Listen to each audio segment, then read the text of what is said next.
Bismillahirrahmanirrahim. Assalamu alaikum students. How are you? I hope that you are also fine. Lecture number 9, chapter number 14. Today we will discuss sets. And today's our topic is union of two sets. Last time we have discussed about the intersection. No, we will discuss about the union. Intersection का भी आप लोग पढ़ के आ चुके हैं और आज की हमारी डिस्कशन किस टॉपिक पे होगी? यूनियन पे। अच्छा, तो यूनियन का क्या मतलब है? आप लोग यूनियन इज अ स्ट्रेंथ ये पढ़ के आ चुके हैं। What is meant by union? Union का यही मतलब है ना, इकट्ठा, इत्तेफाक, ऐसा ही है, मिलके रहना, टुगेदर, ज्वाइनिंग, मुत्तहिद होना।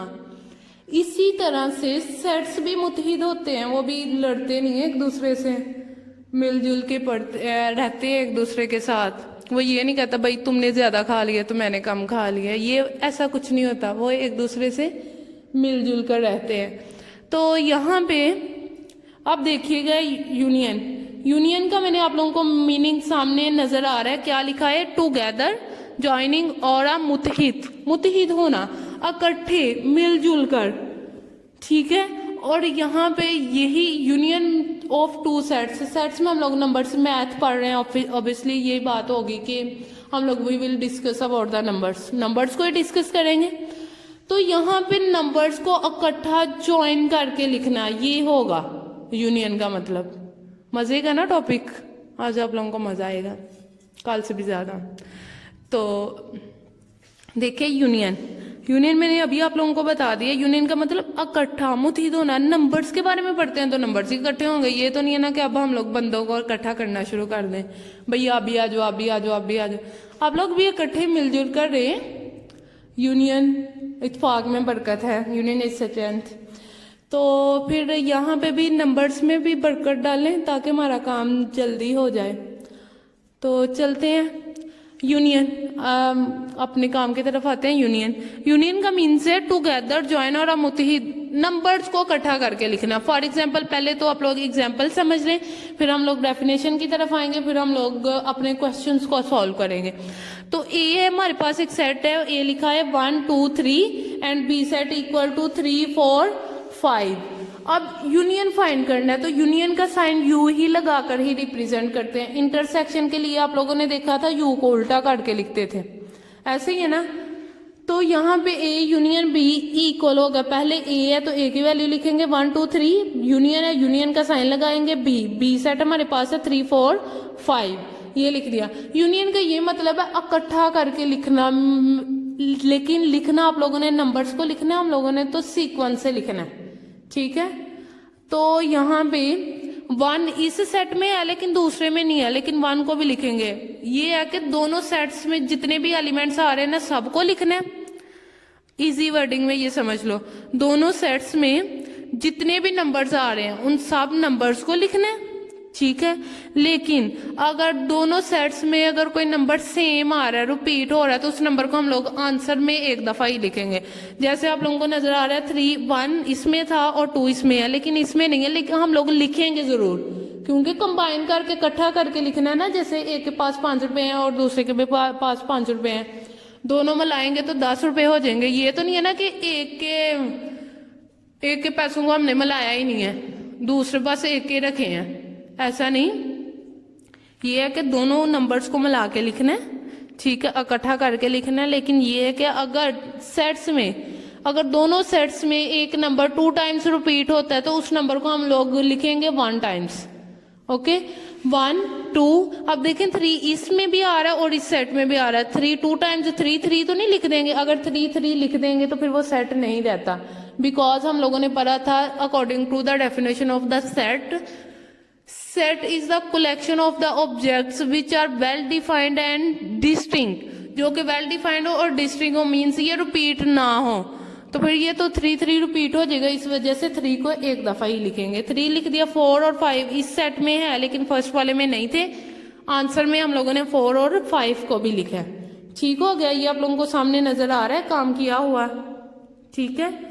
तो नेक्स्ट देखिएगा, अब इसे मैंने वेन डायग्राम से भी ड्रा किया। वेन डायग्राम सेट ए और बी दोनों में कॉमन नंबर आ रहा था 3 3 नजर आप लोगों को आ रहा है लिखा हुआ। बाकी जो एलिमेंट रह गए थे ए के 1 और 2 है और बी के रह गए 4 और 5, ये लिख दिए। शेडिड एरिया करने का ये मकसद है कि इसमें ये सारे नंबर आ रहे हैं, यूनियन के लिए ये सारे नंबर आ रहे हैं, इंटरसेक्शन के लिए था वो मिड वाले नंबर्स, ठीक है।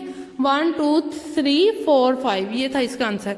डेफिनेशन की तरफ आते हैं। The union of sets A and B is the set of all the elements. Union two sets की A and B is the set of all the numbers, वो वाले सारे के सारे numbers which are in set A and B, जो कि set ए में भी है और जो कि सेट बी में भी है, लेकिन रिपीट करके उनको नहीं लिखना। और इसे रिप्रेजेंट किस तरह से करते हैं, यू से, ठीक है। यू आप लोगों ने वो जो बाहर को नौकरी निकालते हैं वो नहीं लिखना, बस सिंपल कैपिटल यू की तरह लिख देना।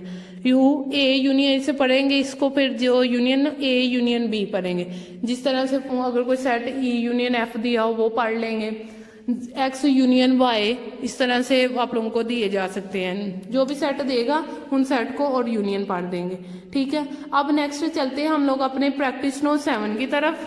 पहले तो आप लोग word example number 7 do yourself. Practice note 7, it is given that C equal to X such that X is a positive integer and a factor of 8 and D equal to X such that X is a positive integer and a factor of 16। Books से देख लीजिएगा अपना question.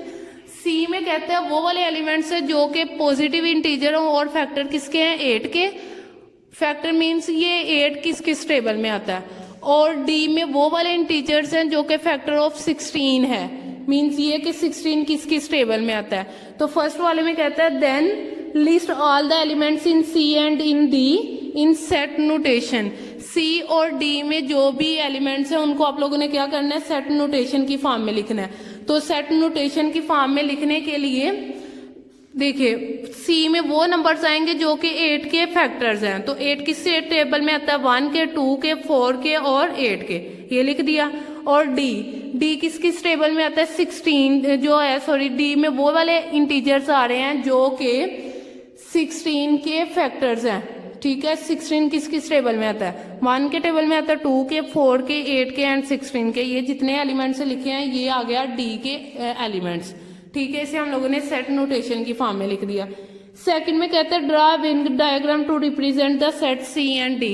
C and D set को represent करने के लिए Venn diagram draw करें। तो वेन डायग्राम ड्रा करने से पहले ये देख ले इन दोनों सी और डी में कोई एलिमेंट्स सेम आ रहे हैं। अगर सेम आते हैं तो ओवरलैपिंग करवाएंगे, अगर नहीं आते तो फिर नहीं करवाएंगे। तो देखिए 1 1 इसमें भी आ रहा है, 2 दोनों में आ रहा है, 4 दोनों में है और 8 दोनों में है। देखा ना आप लोगों ने, तो ये मीन्स ये कि इन दोनों में सेम आ रहे हैं, तो इनके वेन डायग्राम ड्रा करने के लिए हम लोग इनकी फिर ओवरलैपिंग करवा सकते हैं। सेट सी ड्रा करेंगे और सेट डी, और जो दोनों में कॉमन आ रहे हैं वो लिख देंगे। देखिएगा उसे मैं जरा शेड करके आप लोगों को बता देती हूँ। थोड़ा थोड़ा मैंने शेडेड कर दिया 1 2 4 8 जिसमें लिखा है, ठीक है।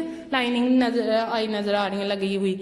और इसके बाद सी में कोई एलिमेंट रह जाता नहीं है तो फिर नहीं लिखेंगे। डी का एक एलिमेंट रह गया उसे सेपरेट लिख देंगे डी के अंदर, वो है 16, ठीक है, ये लिख दिया। ये थी वेन डायग्राम। इसके बाद नेक्स्ट है from the Venn diagram find C union D. Venn diagram से हम लोगों ने क्या करना है, सी यूनियन डी को देखना है। सी यूनियन डी लिखेंगे और वेन डायग्राम से इसका आंसर लिख देंगे। जो तो पहले कोशिश करें जो कॉमन नंबर्स आ रहे हैं वो लिख दें और सीक्वेंस से लिखने हैं 1 2 4 8 ये सी में कोई नंबर नहीं और बस डी में रह गया 16, वो लिख दिया। सारे नंबर्स को लिखना ना वेन डायग्राम के अंदर, जितने भी एलिमेंट्स लिखे जा रहे हैं ना वो सारे के सारे ए यूनियन बी है या सी यूनियन डी ही है, ठीक है, ये लिख दिया। अब इसके बाद नेक्स्ट है फोर्थ वाला है is C union D equal to D explain. कहते हैं सी यूनियन डी को बताएं क्या ये वाकई डी के इक्वल है ही, अगर है तो एक्सप्लेन करें। या देखें सी यूनियन डी का जो आंसर है वो डी के इक्वल ही नहीं, डी के इक्वल है ना सेट डी के, तो yes C union D equal to D because all the elements of C are in also D. ये है कि सी के जितने भी एलिमेंट्स थे वो डी में थे, इस वजह से क्या आ गया, कोई एलिमेंट मिस नहीं था, इस वजह से वो जो है उसके इक्वल ही आ गया। अगर जो छोटा सेट है वो सबसेट है डी का, तो फिर बड़ा सब जो यूनियन में है ना, अगर छोटा जो है सेट वो सबसेट है डी का, यूनियन में फिर बड़ा सेट आता है और इंटरसेक्शन में छोटा सेट आता है। वो लास्ट पे आप लोग देख लीजिएगा, एक की पॉइंट लिखा है, यही वाला की पॉइंट है जो मैंने आप लोगों को बता दिया। ठीक है, इसके बाद नेक्स्ट चलते हैं क्वेश्चन नंबर 2 की तरफ। तो स्टूडेंट्स देखें क्वेश्चन नंबर 2 में है, it is given that E equal to X such that X is a multiples of 7। X जो ई है उसमें क्या आ रहा है, 7 के मल्टीपल्स हैं, और वो कौन से एलिमेंट मल्टीपल्स होंगे, सच डेट 0 लेस है एक्स लेस है 63। इसमें जो एलिमेंट आएंगे वो 1 0 से बड़े होंगे लेकिन 63 से छोटे। तो देखिएगा 63 से छोटे छोटे हम लोगों ने मल्टीपल्स ऑफ 7 लिखने हैं। और एफ वाले में कहता है X such that X is a multiple of 9। वो वाले एलिमेंट आएंगे जो कि मल्टीपल्स हैं 9 के, such that 0 less x less than 63। वो वाले नंबर जो कि 0 से बड़े हैं लेकिन 63 से छोटे हैं। ये यूं कह दें 7 का टेबल वहां तक लिखना है जो कि 63 से छोटे छोटे आते हैं, और 9 का भी टेबल वहां तक लिखना है जो कि 63 से लेस हो, मीन्स छोटे हों। तो फर्स्ट वाले में कहता है list all the elements C E and F in set notation. Set notation में ई और एफ को हम लोगों ने बताना है। तो सेट नोटेशन में देखें 7 के मल्टीपल्स, ई में 7 के मल्टीपल्स लिखने हैं कहाँ तक, 63 से लेस। 7 14 21 मीन्स ये कि 7 का टेबल 21 28 35 42 49 एंड 56। अब नेक्स्ट है 9 मल्टीपल्स। एफ में वो वाले नंबर्स लिखेंगे जो कि मल्टीपल्स है 9 के, और वहां तक लिखने 63 से लेस हो जो। तो एफ में 9 का टेबल लिखेंगे, F equals to set notation की फॉर्म लगाएंगे 9 18 27 36 45 54, और आगे 63 आ जाता है, इसलिए 63 नहीं लिखेंगे क्योंकि उसने कहा है लेस देन 63 से लेस हो। तो यहाँ तक ये ई और एफ के एलिमेंट्स बनते हैं। ठीक है, आई होप आप लोगों को ये वाला फर्स्ट वाला स्टेप समझ आ चुका है। ये तो आप लोग अब खुद भी कर सकते हैं। ठीक है, नेक्स्ट वाले में कहते हैं draw Venn diagram to represent the set E and F. E और एफ को रिप्रेजेंट करने के लिए वेन डायग्राम ड्रा करें। तो इन सेट्स को रिप्रेजेंट करना है। पहले तो ये देखें, आप लोगों को मैं टाइम देती हूँ, ये देखिए क्या ई सेट में और एफ सेट में है कॉमन एलिमेंट्स, कोई कॉमन एलिमेंट है, सेम एलिमेंट्स हैं, देखें। मुझे तो वैसे कोई नज़र नहीं आया, आई होप आप लोगों को भी कोई नज़र नहीं आया होगा। तो जब इस तरह से ना हो तो फिर हम लोग क्या करते हैं, सेट्स को सेपरेट सेपरेट ड्रा करते हैं और उनके नंबर से लिख देते हैं, जैसे मैंने आप लोगों के सामने ड्रा किया और लिखे। ई का 7 14 21 28 35 42 49 एंड 56। एफ में 9 18 27 36 45 एंड 54। ये एलिमेंट्स आ रहे थे, ये लिख दिए। ठीक है, समझ आ गई है ना। क्यों नहीं इनको ओवरलैपिंग करवाई, क्योंकि इनमें कोई एलिमेंट सेम नहीं था आ रहा। अगर सेम आता तो हम लोग ओवरलैपिंग वाली फॉर्म में ड्रा करते, अब इसमें नहीं था आ रहा, इस वजह से हम लोगों ने ओवरलैप नहीं किया। ठीक हो गया, ये थी वेन डायग्राम ड्रा होगी बस। ठीक है, अब चलते हैं थर्ड वाले पार्ट की तरफ। उसमें क्या कहा जा रहा है, from the Venn diagram find E union F. Venn diagram से हम लोगों ने क्या करना है, ई यूनियन एफ को ड्रा करना है। ठीक है, फाइंड करना है। तो लिखे E union F equals to, अभी आप लोगों को बताया यूनियन का मतलब है सारे वेन डायग्राम के अंदर जितने भी एलिमेंट्स लिखे गए सबको एक सीक्वेंस से लिख देना है। अब इनमें तो कोई कॉमन आ ही नहीं रहा, तो इस वजह से ये तो सारे ही लिखे जाएंगे। ठीक है, लेकिन सीक्वेंस से लिखने हैं। 7 9 14 तरतीब से लिखना है। ठीक है, 14 18 21 27 28 35 36 42 45 49 54 एंड 56। ये वाले जितने भी एलिमेंट्स ई में और एफ में लिखे हैं ना, उन सारे एलिमेंट्स को इसमें अरेंज करके लिख देना वेन डायग्राम से। ये हमारा आज का था लेक्चर। ठीक है, ये आप लोगों को आई होप समझ आ चुकी है। तो नेक्स्ट फिर आप लोगों को पता डायरी मिलती है, तो डायरी की तरफ बढ़ते हैं। डायरी आज की आप लोगों की exercise number 14C, question number 4 5 6 and 14 and 15 do homework and practice. ठीक हो गए स्टूडेंट्स, ये था आज का आप लोगों का काम। इंशाल्लाह we see you tomorrow. I hope आप लोग अच्छे तरीके से काम कर रहे हैं। कुछ स्टूडेंट्स तो बहुत कुछ क्या, लेकिन मैं वैसे ओवरऑल स्टूडेंट्स की नहीं बात कर रही, लेकिन जिन स्टूडेंट्स को मैं पढ़ाती हूँ वो भी अच्छा रिस्पॉन्स कर रहे हैं। आई होप बाकी स्टूडेंट्स का मेरे साथ अभी तक फ़िलहाल कोई राब्ता नहीं है, लेकिन मुझे उम्मीद है कि वो भी अच्छे तरीके से काम कर रहे होंगे। Students do work hard and do work hard, यही मैं कह सकती हूँ। मेहनत से ज़्यादा मेहनत करें ताकि आप लोगों का ये सिलसिला जो स्टडी का है वो चलता रहे। मेहनत करें और कामयाबी हासिल करें। ओके स्टूडेंट्स, अल्लाह हाफिज़।